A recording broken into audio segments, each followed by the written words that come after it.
नमस्कार, मैं हूं आपके साथ शिप्रा झा। आप देखना शुरू कर चुके हैं देश का पहला समझाने वाला बुलेटिन खबर तो समझिए। इस आधे घंटे में हम आपको दिन भर की चर्चित खबरें दिखाते हैं और खबर को विस्तार से समझाते भी हैं। तो आइए फटाफट से जान लेते हैं वो मुख्य खबरें जिस पर होगी हमारी नजर। तो आपको शॉर्ट में आज की 4 बड़ी खबरें बता देते हैं और फिर इसे डिटेल में आपको समझाएंगे। पहली खबर है, आरजेडी को शराब कंपनियों ने दिया था चंदा, क्योंकि ये बड़ा आरोप जेडीयू की तरफ से लगाया गया है। दूसरी खबर होगी, नीतीश कुमार ने क्यों बुलाई है एनडीए की बैठक, क्योंकि एक बड़ी बैठक बुलाई गई है उपचुनाव से पहले। तीसरी खबर, झारखंड में इंडिया गठबंधन में क्या गांठ अभी भी बरकरार है, इसके मायने आपको समझाएंगे। और हमारी चौथी खबर होगी, मिलावटी मिठाई से कैसे बचें, यह भी आपको बताएंगे।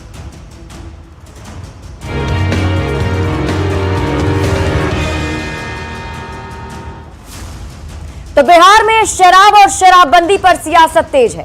आरजेडी ने पोस्टर लगाकर और सोशल मीडिया पर पोस्ट लिखकर नीतीश सरकार को घेरा, तो जेडीयू और बीजेपी के नेताओं ने आरजेडी पर शराब कंपनियों से चंदा लेने का आरोप लगा दिया और यह सवाल पूछा कि शराबबंदी में शराब कंपनियों से चंदा क्यों लिया, क्या शराब कंपनियों से कोई डील हुई थी। सबसे पहले आप ये रिपोर्ट देखिए, फिर खबर तो समझिए। शराबियों को नशे में घुमाने वाली शराब के इर्द गिर्द आजकल बिहार की सियासत घूम रही है। आरजेडी ने शुक्रवार की रात सोशल मीडिया साइट एक्स पर पोस्ट कर नीतीश सरकार पर निशाना साधा और बिहार की सियासत लहक गई। शराबबंदी वाले राज्यों में शराब कंपनियों से क्यों लिया चंदा। शराबबंदी पर आरजेडी ने सवाल उठाया तो जेडीयू ने जवाब देने के लिए तुरंत प्रेस कॉन्फ्रेंस बुला ली और आरजेडी पर शराबबंदी में शराब कंपनियों से चुनावी बॉन्ड के जरिए 46 करोड़ 64 लाख का चंदा लेने का आरोप लगा दिया। शराबबंदी वाले राज्यों में शराब कंपनियों से क्यों लिया चंदा। जेडीयू के आरोप के साथ बीजेपी भी खड़ी दिखी। बीजेपी नेताओं ने बताया, आरजेडी को कुल 74 करोड़ रुपए इलेक्टोरल बॉन्ड से मिला है। इसमें 63% बॉन्ड सिर्फ शराब बनाने वाली कंपनी ने ही दिया है।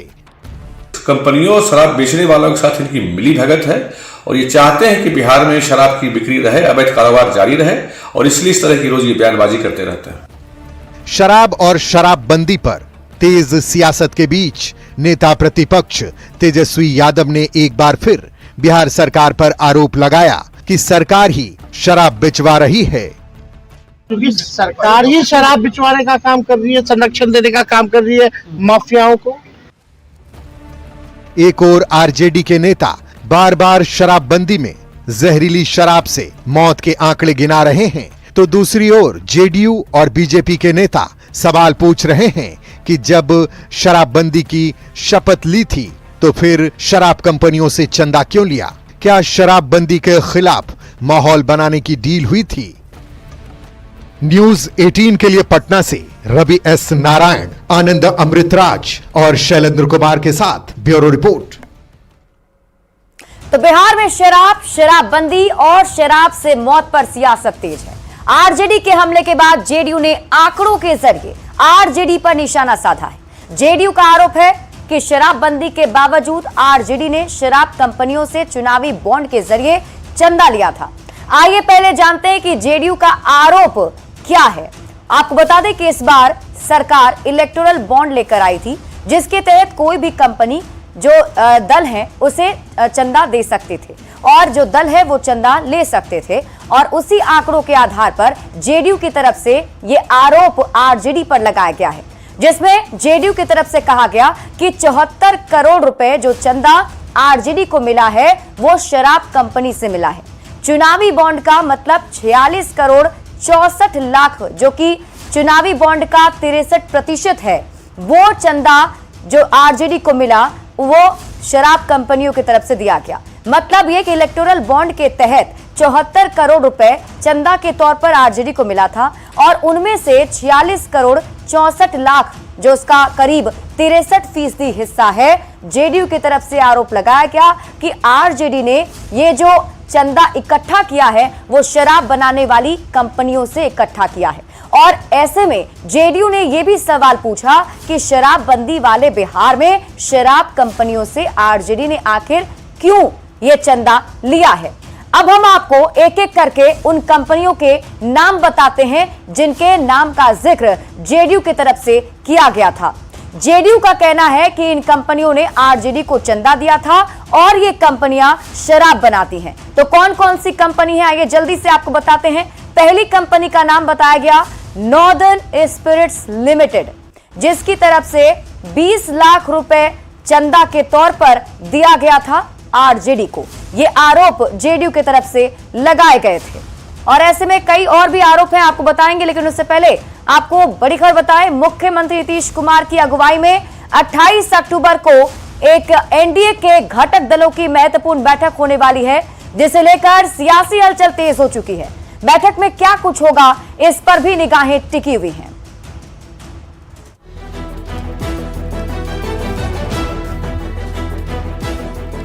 भले ही बिहार विधानसभा के चुनाव में 1 साल का समय हो, राजनीतिक दल रणनीति बनाने में अभी से जुट गए हैं।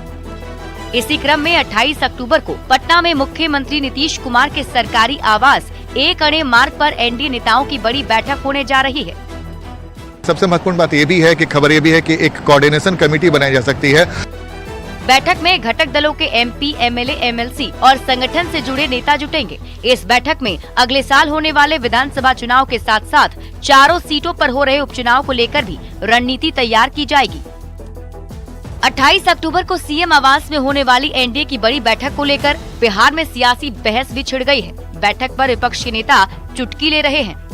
एक बैठक एक अन्य मार्ग में बुला दें, चाहे दिल्ली में बुला दें, क्या फर्क पड़ता है बिहार के अंदर में। जिस तरह से तेजी में अनावश्यक तरीके से बैठक बुलाई गई है, ऐसा लगता है नीतीश जी के मन में कुछ और चल रहा होगा। वहीं एनडीए के नेता उपचुनाव को लेकर इस बैठक को काफी अहम बता रहे हैं।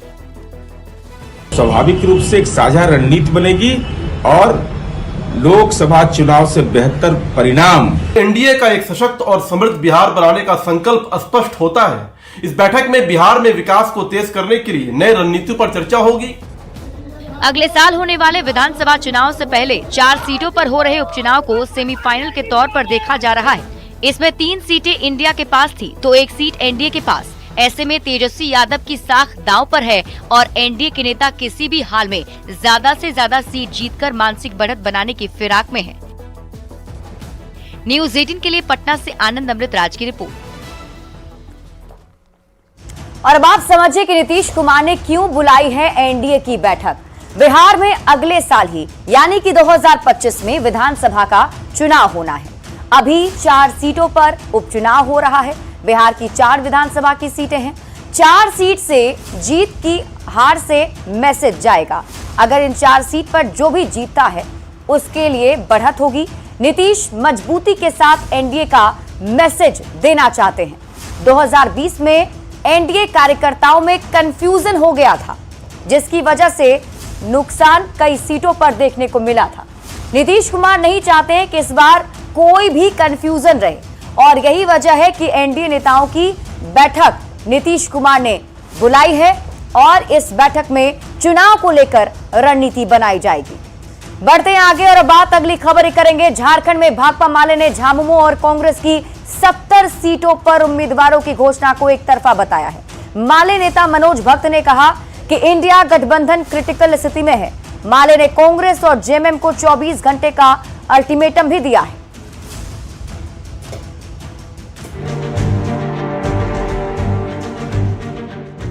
झारखंड में चुनावी माहौल चरम पर पहुंचता जा रहा है। दूसरी ओर इंडिया अलायंस की गांठ गठबंधन को कमजोर करती दिख रही है। शनिवार को भाकपा माले की ओर से राज्य सचिव मनोज भक्त ने जेएमएम और कांग्रेस पर मनमानी का आरोप लगाते हुए 70 सीटों पर उम्मीदवारों के नाम के ऐलान को एक तरफा बता दिया और कहा कि आज इंडिया गठबंधन क्रिटिकल स्थिति में है। इसके लिए हम लोग कल तक इंतजार कर रहे हैं। कल तक अगर ये नहीं होता है तो हम सेकेंड लिस्ट इसके अनुकूल हम लोग जारी करेंगे। माले ने जेएमएम और कांग्रेस को 24 घंटे का अल्टीमेटम देते हुए कहा है कि जमुआ सीट पर हर हाल में भाकपा माले लड़ेगा। धनवार से उम्मीदवार हटाने पर विचार करे जेएमएम। चुनाव के ऐलान के बाद से ही इंडिया अलायंस के अंदर खटपट शुरू हो गई थी। पहले सीटों के बंटवारे पर आरजेडी ने ऐतराज जताया और उसके बाद अब भाकपा माले ने तो अल्टीमेटम ही दे दिया है। ऐसे में सवाल है कि झारखंड में इंडिया अलायंस की गांठ खुल जाएगी और गठबंधन टूट जाएगा। न्यूज 18 के लिए रांची से गौरव झा के साथ ब्यूरो रिपोर्ट। तो झारखंड में इंडिया गठबंधन में गांठ अभी भी बरकरार है। आइए अब जानते हैं कि इंडिया गठबंधन में किस फॉर्मूले के तहत समझौता हुआ था। अगर हम फॉर्मूले की बात करें सीट शेयरिंग की, तो जेएमएम 42 सीट पर चुनाव लड़ने का ऐलान किया गया था। कांग्रेस 28 सीट, आरजेडी के खाते में 5 सीट और सीपीआई-एमएल को 3 सीटें मिलने की बात कही जा रही थी। इंडिया गठबंधन में अभी की जो स्थिति है, तो पार्टियों ने जो उम्मीदवार उतारे हैं उसके आधार पर जो अभी का फॉर्मूला है वो आपको बताएं तो जेएमएम 43, कांग्रेस 30, आरजेडी 7 और सीपीआई-एमएल 4। कई ऐसी सीटें हैं जहां पर इस बार इंडिया गठबंधन के अंदर फ्रेंडली फाइट देखने को मिल सकती है। कौन कौन सी वो सीट है आपको बताएं तो धनवार की सीट, विश्रामपुर विधानसभा सीट और छतरपुर की सीट, यानी ये 3 सीट है जहां फ्रेंडली फाइट हो सकती है। इंडिया अलायंस के दल ही आपस में भिड़ सकते हैं। अब देखिए कहां किसके बीच फ्रेंडली फाइट होने वाली है वो आपको बताते हैं सीटों के जरिए। धनवार सीट की बात करें तो यहां सीपीआई-एमएल वर्सेस जेएमएम का मुकाबला देखने को मिल सकता है। और आगे बात करें अगली सीट विश्रामपुर की सीट की बात कर लीजिए, तो विश्रामपुर में जो बात नहीं बन पाई इसके मुताबिक आरजेडी वर्सेस कांग्रेस यहां पर आमने सामने होंगे, फ्रेंडली फाइट देखने को मिलेगा और ये फ्रेंडली फाइट जो है इन सीट पर देखने को मिलेगा। और देखिए छतरपुर सीट की बात करें तो छतरपुर में आरजेडी वर्सेस कांग्रेस के बीच फ्रेंडली फाइट है और इस बार के विधानसभा के चुनाव में ये 3 ऐसी सीटें हैं जहां पर गठबंधन के दल ही आपस में लड़ेंगे। बढ़ते हैं आगे और बात अगली खबर ही करेंगे। दिवाली को लेकर फूड सेफ्टी विभाग के अधिकारी हरकत में आ गए हैं। पटना के बोरिंग रोड के मशहूर मिठाई की दुकान के कारखाने में अधिकारियों ने छापेमारी की और छापेमारी के दौरान विभाग के अधिकारियों ने कई तरह की गड़बड़ियां भी पाई हैं। त्योहार का मौसम है और मिठाइयों की मांग भी बढ़ी हुई है। ऐसे में नकली मिठाई के धंधेबाज मुनाफा कमाने की पूरी तैयारी कर चुके हैं, जिसको रोकने के लिए फूड सेफ्टी विभाग हरकत में है और पटना के बोरिंग रोड के मशहूर मिठाई की दुकान के कारखाने में अधिकारियों ने छापेमारी की। छापेमारी के दौरान विभाग के अधिकारियों ने कई तरह की गड़बड़ियां भी पाई और साथ ही खोए के साथ कई तरह की मिठाइयों के सैंपल भी लिए। देखिए फूड सेफ्टी अधिकारी जो हैं कारखाना के अंदर में हैं और यहाँ पर जो मिठाइयाँ तैयार की जा रही है, जो अभी दुकानों में सप्लाई होगी, उन मिठाइयों के सैंपल इकट्ठे किए जा रहे हैं। इसके साथ साथ जो खोआ है, पनीर है, तमाम चीजों की जांच चल रही। ये सिर्फ एक जगह की कहानी नहीं है। बिहार ही नहीं बल्कि पूरे देश में दिवाली के वक्त नकली मिठाई, नकली मेवे और नकली पनीर का धंधा चरम पर पहुंच जाता है, जो खाने वाले को बीमार ही नहीं बल्कि बहुत बीमार कर सकता है। इसलिए मिठाई खाते वक्त सावधानी जरूर बरतें। न्यूज 18 के लिए पटना से रजनीश कुमार के साथ ब्यूरो रिपोर्ट। और अब आप मिठाई में मिलावट को समझिए। दरअसल दूध में यूरिया मिलाई जाती है। यूरिया और केमिकल से नकली दूध बनाया जाता है। रंग के साथ ही वॉशिंग पाउडर भी इसमें मिलाई जाती है। घी की बात कर लीजिए तो घी में चर्बी और पाम ऑयल की मिलावट कर दी जाती है। घी में उबले आलू की मिलावट भी कर दी जाती है। मेवे की बात करें तो मेवे में अरारोट, मैदा या फिर चीनी मिला दी जाती है। दाल वाली मिठाई में भी बताया जाता है कि टेलकम पाउडर की मिलावट कर दी जाती है। बेसन के लड्डू में भी एस्बेस्टस पाउडर की मिलावट कर दी जाती है। अब आप ये समझिए कि कैसे करें मिलावटी मिठाई की पहचान। तो मिठाई में रंग लाने के लिए केमिकल मिलाया जाता है। मेटानिल येलो और टार्ट्राइजाइन मिलाया जाता है। मिलावटी मिठाई हाथ में लेने पर रंग छोड़ता है। मतलब ये जब आप मिठाई खरीदने जाएं तो उसे हाथ में लेकर जरूर देखें, क्योंकि वो अगर रंग छोड़ता है तो मिलावटी मिठाई है। ये मिलावटी मिठाई किडनी के लिए बेहद खतरनाक होती है। मिलावटी मिठाई गर्म करने पर भूरे रंग की हो जाती है। अगर खोवा दानेदार होता है तो वो मिलावटी है। आयोडीन की 2 बूंद मेवे पर डालकर अगर आप देखते हैं और उस वक्त मेवा जो है वो काला पड़ जाता है तो समझ जाइए कि इसके अंदर मिलावट की गई है। मिठाई पर लगे वर्क और उंगलियों के बीच रगड़ें।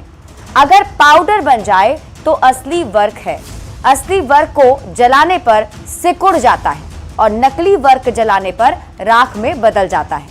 नकली केसर पानी डालने पर रंग छोड़ता है और जो असली केसर होते हैं वो कई घंटे तक रंग नहीं छोड़ते हैं। तो रंग बिरंगी मिठाई खरीदने से बचें और जब मिठाई खरीदने जाएं तो इन बातों का खास ख्याल जरूर रखें। बढ़ते हैं आगे और अब बात अगली खबर की।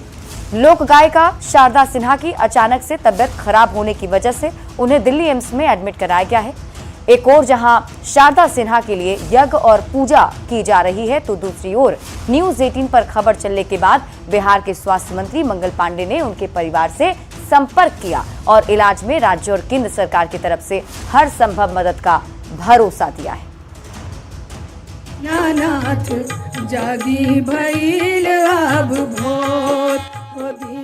बिहार में छठमय माहौल हो चुका है।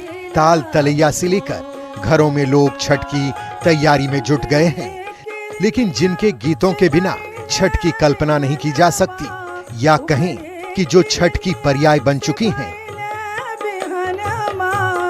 घर घर जातवा के शोर हो दीनानाथ वो स्वर कोकिला शारदा सिन्हा दिल्ली के एम्स में इलाज के लिए भर्ती हैं। हम सब प्रार्थना करें कि हम सबकी मैया छठी मैया की पर्याय शारदा मैया जल्द से जल्द स्वस्थ होकर हम सबके बीच वापस लौटे। शारदा सिन्हा के जल्द स्वस्थ होने की कामना को लेकर कहीं पूजन और यज्ञ हो रहा है तो कहीं बिहार के कलाकार उनके जल्द स्वस्थ होने की ईश्वर से प्रार्थना कर रहे हैं। वहीं न्यूज 18 पर खबर चलने के बाद बिहार के स्वास्थ्य मंत्री मंगल पांडे ने भी उनके परिवार से संपर्क किया और इलाज में राज्य और केंद्र सरकार की तरफ से हर संभव मदद का आश्वासन दिया। बिहार कोकिला के नाम से जाने जाने वाली शारदा सिन्हा पद्मश्री और पद्म भूषण सम्मान से भी सम्मानित हो चुकी हैं। न्यूज 18 के लिए पटना से रजनीश कुमार के साथ ब्यूरो रिपोर्ट। और अब आप खबर तो समझिए। शारदा सिन्हा बिहार की लोक गायिका है। शारदा सिन्हा को स्वर कोकिला कहा जाता है। पद्म भूषण सम्मान से भी शारदा सिन्हा सम्मानित हो चुकी हैं। शारदा सिन्हा के बीमार होने से उनके जो प्रशंसक हैं, उनके जो फैंस हैं, वो काफ़ी दुखी हैं। लोग उनके जल्द ही स्वस्थ होने की कामना कर रहे हैं और कई जगह पर हवन पूजन किया जा रहा है तो कुछ लोग उन्हें जल्द स्वस्थ होने के लिए प्रार्थना भी कर रहे हैं। बढ़ते हैं आगे।